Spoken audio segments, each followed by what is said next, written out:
Imagine the heart of the modern world, a vast, cold room humming with the flow of trillions of dollars, a place where the entire U.S. financial system lives on racks of silent, blinking servers. Now, picture a man mopping the floor in that room. Old, quiet, invisible, a ghost in a gray jumpsuit, smelling faintly of bleach and floor wax. To the elite FBI cybersecurity team storming the building, he was just the janitor, an obstacle to be moved, a piece of the furniture. To the terrorists who had just seized control of the entire network, he didn't even exist. But as the nation's top agents hit a digital brick wall and the country spiraled toward financial collapse, they were all about to learn a terrifying lesson. They hadn't just taken a building hostage. They had locked themselves inside a fortress with the one man who had designed its every secret, its every trap. What do you do when the system is held captive by a ghost? And what if the only person who can fight it is the one man everyone has been trained to ignore? Stick with me, tell me where you're watching from, and share your thoughts on whether the old ways can still beat modern threats. The Titan Data Center in Ashburn, Virginia, was an anonymous gray cube of a building surrounded by a 10-foot concrete wall.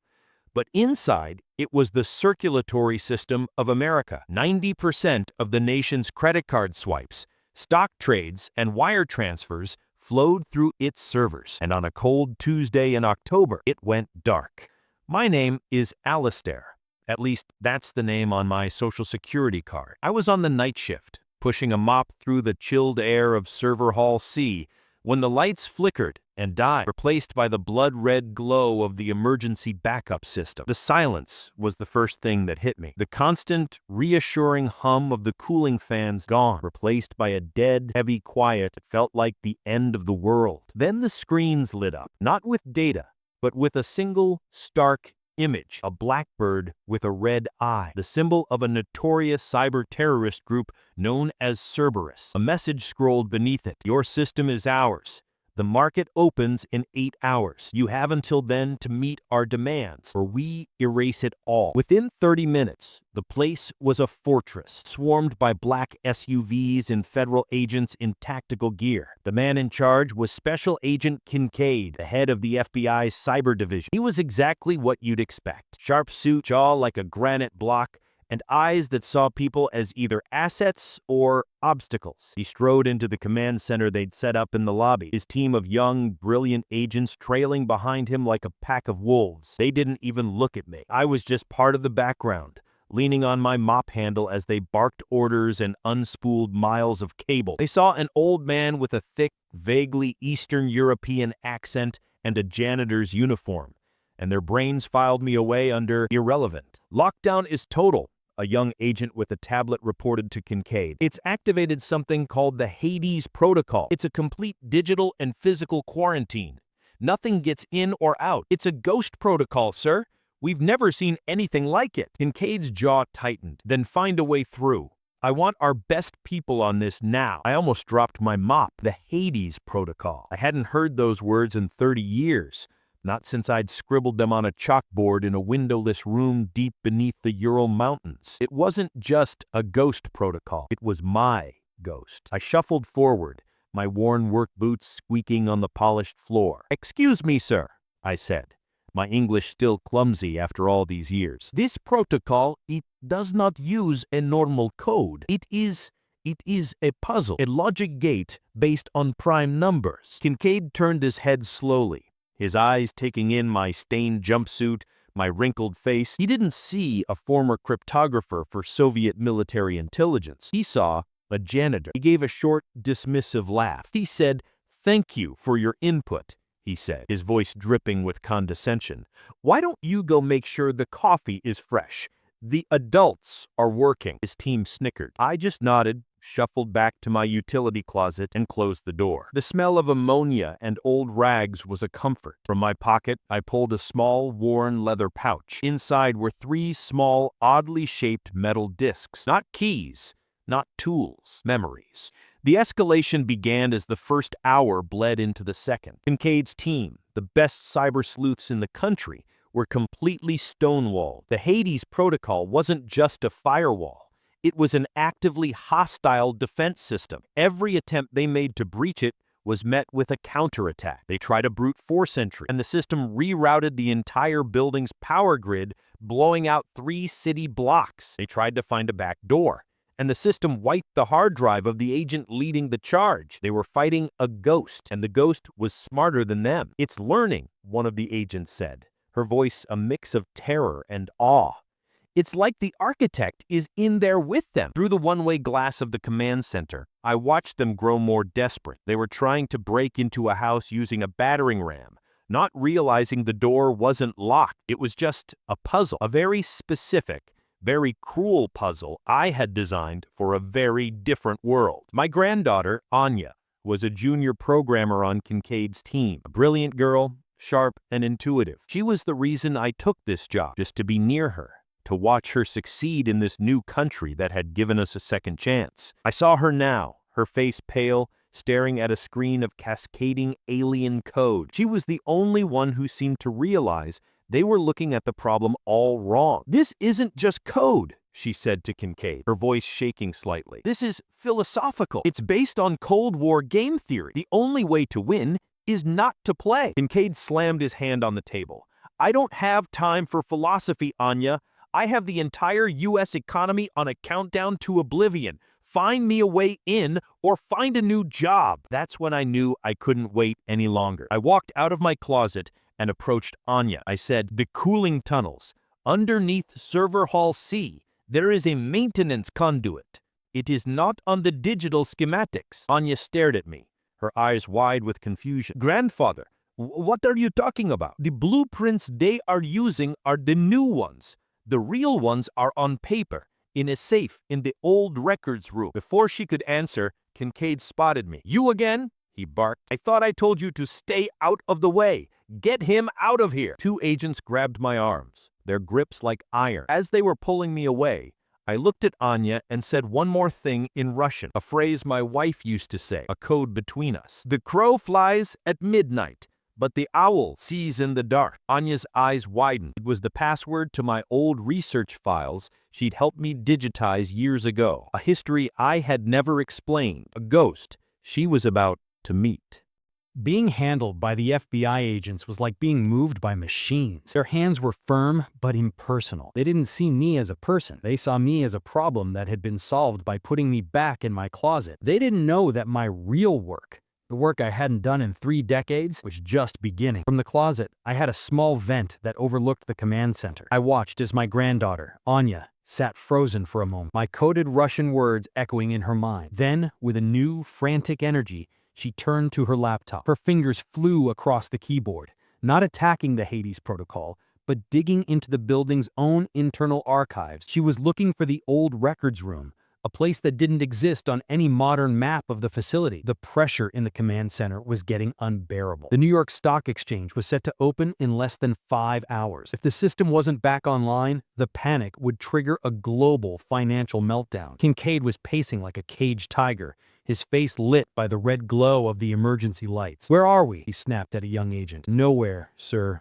the agent replied, his voice cracking. "This system is a fortress. Every time we find a potential vulnerability, it seals itself. It's like it knows what we're going to do before we do. And worse, we're getting reports of coordinated probing attacks on the Federal Reserve and the Treasury. Cerberus isn't just sitting in here. They're using this place as a launch pad." This was my design. The Hades protocol was never just a defense. It was a weapon. It turned a secure facility into a digital battering ram that could be aimed at any target in the world. And the men who had stolen my ghost are now aiming it at the heart of my new country. Anya found it, a single line in an old digitized construction manifest from 1988. Sublevel 2, Sector Gamma, Analog Archive, decommissioned. It was a ghost on a map. She looked up, her eyes scanning the lobby, and then she looked directly towards my closet. For the first time, the brilliant FBI programmer wasn't just looking at her grandfather, the janitor. She was looking at a mystery she had to solve. She stood up and walked to Kincaid. "Sir, I have a theory. The system's architecture feels old, analog. It's reacting to our digital attacks in ways that don't make sense. I need to check the physical archives, the paper blueprints." He scoffed. "Paper? You think the answer is on a piece of paper? This is the most advanced cyber attack in history, and you want to go to a library." "With all due respect, sir," Anya said, her voice steadier now. My intuition is telling me that we are fighting a 21st century battle with a 20th century ghost. We need to look in the basement, not in the cloud. Her logic, combined with their complete and utter failure, left him with no choice. He hated it, but he was a man drowning, and she had just thrown him a rope, no matter how flimsy it seemed. Fine, he snarled. You got 10 minutes.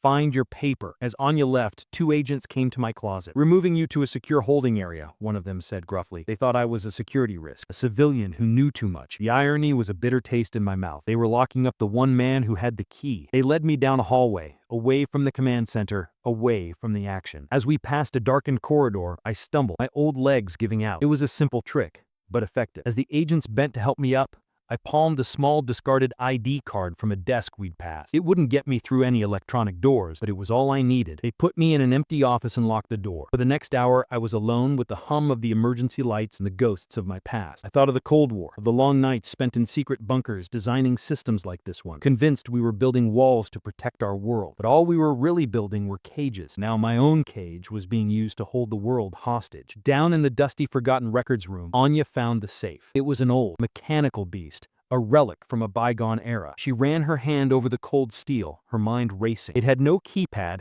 no electronic interface, just a single, complex combination dial. It was useless to them. She pulled out her phone and sent a text to the one number she knew wasn't being monitored by the FBI. Cheap prepaid burner phone I kept in my locker. Grandfather, it's an old Mosler safe. Combination dial. I can't open it. In the office, my pocket buzzed. I pulled out the burner phone and read her text. A small, sad smile touched my lips. Of course it was a Mosler. They were my favorite. I texted back a simple string of numbers, a sequence that wasn't a combination, but an equation, a little piece of the game theory she'd mentioned earlier. A puzzle only she would understand. Anya stared at the numbers. It wasn't a code, it was a logic problem, a sequence of moves. She placed her fingers on the dial and began to turn. Not left, not right, but in a pattern, following the elegant, brutal logic of the equation. On the final turn, there was a heavy, satisfying clunk. The safe was open. Inside, there was a single rolled-up tube of architectural blueprints, the original plans, the ones that showed the building not as it was, but as I had designed it to be, full of secrets, full of traps, full of ghosts. She unrolled the yellowed paper under the beam of her flashlight, and there it was. Under Server Hall C, a maintenance conduit, a physical path that bypassed the entire digital lockdown. A tiny forgotten vein running through the heart of the machine. It was labeled in faded ink with a single handwritten word, Lazieka, loophole. She ran back to the command center, the blueprints in her hand, her face flushed with triumph. Sir, I found it, she yelled, spreading the paper across the main console. A hard-line bypass. It leads directly to the primary server core. We can get a man inside. Kincaid stared at the paper, then at Anya, his expression a mix of disbelief and dawning respect. Who designed this? He whispered, his finger tracing the intricate, almost artistic lines of the conduit system. Anya looked up from the blueprint, her eyes locking with his. I don't know, she said, her voice low, but I think my grandfather does. And in that moment, the entire room turned to look at the empty chair where the old janitor had been sitting. The look on Agent Kincaid's face was a masterpiece of shattered arrogance. The janitor, the invisible old man he'd dismissed as a coffee-fetching nuisance, was suddenly the ghost in his machine, the architect of his entire crisis. He barked into his radio, "Find him! Find the janitor, now!" But it was too late. While they had me locked in that office, I had already made my move. Using the ID card I'd lifted, I pried open a ceiling tile, shimmied into the crawlspace, a dusty, forgotten world of wires and pipes, and made my way to the old utility shafts. My knees screamed.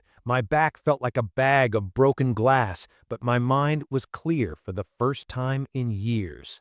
I was no longer Alistair, the janitor. I was Lev, the engineer, and I was going to take back my house. I emerged from the shaft into the cool, humming darkness of the server hall sublevel, the very heart of the Titan data center. I could feel the vibrations of the massive servers through the soles of my boots. This was my territory. Up in the command center, chaos. Kincaid was now looking at Anya not as a subordinate, but as a Rosetta Stone he couldn't read. "Who is he?" he demanded. "Your grandfather. Who is he?" "He's a janitor," Anya said, her voice quiet but firm. "He's a man who lost his wife, who followed his family to a new country for a better life, and he's the smartest man I've ever known." Kincaid knew there was more. The evidence was laid out in front of him on that yellowed blueprint. A map to a kingdom he didn't know existed. "Get a team ready," he ordered, his voice tight with a new, grudging respect. "We're going in through that conduit." But the terrorists were watching. They had seen Anya on the internal cameras. They knew their digital fortress was about to be breached physically. The leader of the Cerberus cell, a man who called himself Hex, appeared on the main screen, his face a digital mask of the Black Bird. "Impressive," his synthesized voice echoed through the command center. "You have found the mouse hole, but you are too late." He made his final move. He initiated a cascading data wipe, a digital apocalypse that would erase the entire financial system in 60 seconds. A red timer appeared on every screen, counting down from 1 minute. Panic erupted. Kincaid's agents were shouting, typing frantically, but they were locked out. They were just spectators at the end of the world. That was the moment I stepped out from behind a server rack, deep inside the core room. Hex and his 3 men spun around, their weapons raised, shocked. They hadn't detected me. I wasn't on their network. I was a ghost. "Who the hell are you?" Hex demanded, his real voice unfiltered, sharp with surprise. "I am the man who built this room," I said, holding up the 3 small metal discs from my pouch. They weren't tools. They were keys. Physical, analog keys to a system they thought was purely digital. Hex laughed. "The janitor? You think you can stop me with that junk?" The timer hit 45 seconds. I didn't answer. I walked to the central server core, a monolithic black tower that was the heart of the entire system. At its base was a small, unmarked panel. I pressed my palm against it, and it slid open, revealing 3 oddly shaped keyholes. The timer hit 30 seconds. Kincaid and his team watched on the security feed, breathless. "It's over, old man," Hex yelled, taking a step towards me. I inserted the first key. A heavy thunk echoed through the room. The red emergency lights flickered. The second key, a loud hiss as a network of physical lockdown bolts engaged, sealing the room. The third key, a deep, resonant hum as the entire server core rebooted, not to its normal state, but to a hardened, isolated backup, a digital ghost I had built within the ghost. The timer hit 0. The screens in the command center went black. Then a moment later, they flickered back to life, displaying not the Cerberus bird, but the official seal of the U.S. Treasury. The data wipe had been averted. The system was secure. Hex and his men stood frozen, their faces a mixture of disbelief and fury. Their digital god had been unplugged by a janitor with some old keys and a blueprint that no one else remembered existed. Before they could react, gas vents hissed open in the ceiling, flooding the room with a fast-acting, non-lethal sedative. My final trap. The public reckoning was silent but absolute. The incident at the Titan data center was never made public. The official story was a technical glitch, but within the highest levels of the intelligence community, everything changed. Agent Kincaid was put in charge of a new division, one dedicated to studying and countering analog threats. His first act was to hire Anya as his lead analyst, giving her unprecedented authority. I was brought to a quiet, secure facility. I expected to be interrogated, maybe even imprisoned. Instead, I was led into a conference room where a man in a simple gray suit was waiting. He was the director of the NSA. He didn't ask questions. He just slid a single piece of paper across the table. It was a job offer, a consultant position, advising on national infrastructure security. The salary was more money than I had ever seen. I respectfully declined. I told him I was just a janitor. The lasting legacy of that night lives not in the secret government files, but in the small moments. Anya and I have dinner every Sunday. She tells me about her work, about the new ways she's finding to protect the country, blending my old world philosophies with her new world tech. She never asks about my past, but she understands it. She calls me grandfather, but her eyes call me Lev. Agent Kincaid came to visit me once at my small apartment. He didn't bring agents or a black SUV, just a bottle of very expensive Russian vodka. We sat in silence for a while. Then he raised his glass. "To the ghost," he said, his voice thick with a respect he'd earned the hard way. Sometimes a system becomes so complex, so advanced, that it forgets the simple, elegant strength of its own foundation. It forgets the ghosts that were laid in its cornerstones. That night, the system didn't just fail. It was proven to be an illusion, and it was saved by a janitor with a mop, a few old keys, and a blueprint that no one else remembered existed. Alistair was judged by his uniform and dismissed, but his invisible knowledge was the only thing that could save a nation. If his story proves that the quietest person in the room is often the most powerful, hit that subscribe button, because next week, we're telling the story of the doctor who misdiagnosed a child and the innocent parent who was convicted of the crime. Another verdict has been rendered. Now, you be the judge.